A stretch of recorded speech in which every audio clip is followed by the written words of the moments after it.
Երեխաների բուրս սպասարկումը վճարովի է դարձել Հայաստանում։ Բազմաթիվ ծնողներ ահազանգում են, որ պոլիկլինիկաներում իրենցից գումար են պահանջում։ Երեխան ոտն էր վնասել եւ ստանդարտ դիմել էի պոլիկլինիկա, որտեղ որ գրանցված է։ Սկզբից թերապևտը նայեց եւ բնականաբար ուղղագիր դուրս գրեց վնասված քաբանի մոտ մասնագիտական օգնություն ցուցաբերելու համար, բայց զգուշացրեց, որ այս անգամ արդեն համավճար է գործելու։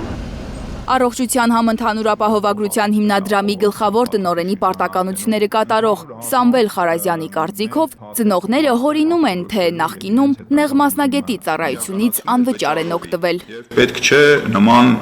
բաներ հորինել, որ նախկինում այդ ամենը անվճար է եղել։ Լրագրող Դավիթ Գալստյանը հակադարձում է.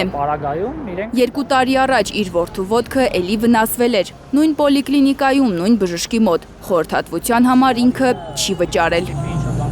Նմանատիպ խնդիր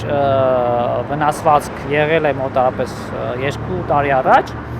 եւ նույն թերապևտն է եղել, նույն մասնագետն է եղել, այսինքն նույն վնասված քաբանը, որևէ վճար այդ ժամանակ բուժման ավելի լուրջ խնդիրը չի եղել։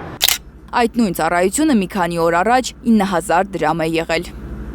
6000 կոնսուլտացիայի ծածկվել էր, 9000-ից 6000-ը փոխհատուցվել է, 3000 վճարեցի։ Հնարավորություն։ Սամվել Խարազյանն ասում է, թե բուրս սպասարկման համար համավճարը միայն այն քաղաքացիներից են պահանջում, որոնք գրանցված չեն պոլիկլինիկայում։ Համավճարը կիրառվում է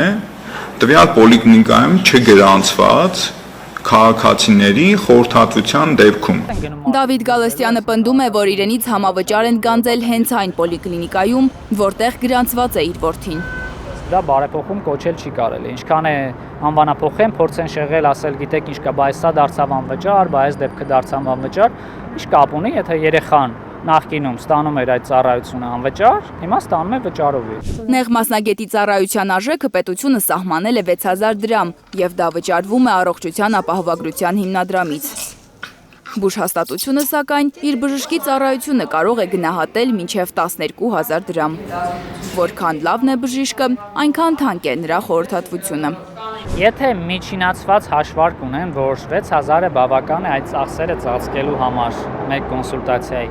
ապա ինչու են իրենք սահմանել, որ բժշկական կենտրոնը կարող է սահմանել համավճար 2 անգամ ավելին։ Թող սահմանեին լավ 10%, 30%, 50%, 200% են սահմանում։ Այսինքն, եթե բժշկական կենտրոնը որոշեց, որ դա 12000 ավել գումար է նաև գանձելու, դա արդեն զգալի գումար է։ Առողջության համընդհանուր ապահովագրության հիմնադրամի ղեկավարը չի կարծում, թե մինչև 18 տարեկանների բուրս սպասարկման համար համավճար կիրառելը դժգոհության ալիք է բարձրացրել։ Չէ, նման աղմուկ չկար, ուղղակի նայեք։ Խարազյանը հավանաբար չի կարդացել առողջապահության նախարարի Facebook-յան էջում տեղադրված տեսանյութի մեկնաբանությունները։ Անահիտ Ավանեսյանը գիշերն է հայտնել, որ վերադարձել է արձակուրդից եւ քաղաքացիներին ոգևորված խնդրել է մեկնաբանությունների բաժնում գրել, թե ով որքան համավճար է մուծել բժշկի ծառայության համար։ Կխնդրեմ, այստեղ էլ մեկնաբանություններում գրեք, արդյոք վճարել եք համավճար, ինչքան եք վճարել եւ կարեւոր է, որ մեր քաղաքացիների հետադարձ կապը մշտապես մենք պահենք։ Հարյուրավոր մեկնաբանություններ է հավաքել նախարարի տեսանյութը։ Առողջ եղեք եւ սիրում եմ բոլորիդ։ Լանա Համբարձումյան, Միլենա Պողոսյան, Էլենի Ահինյան, Հայլուր։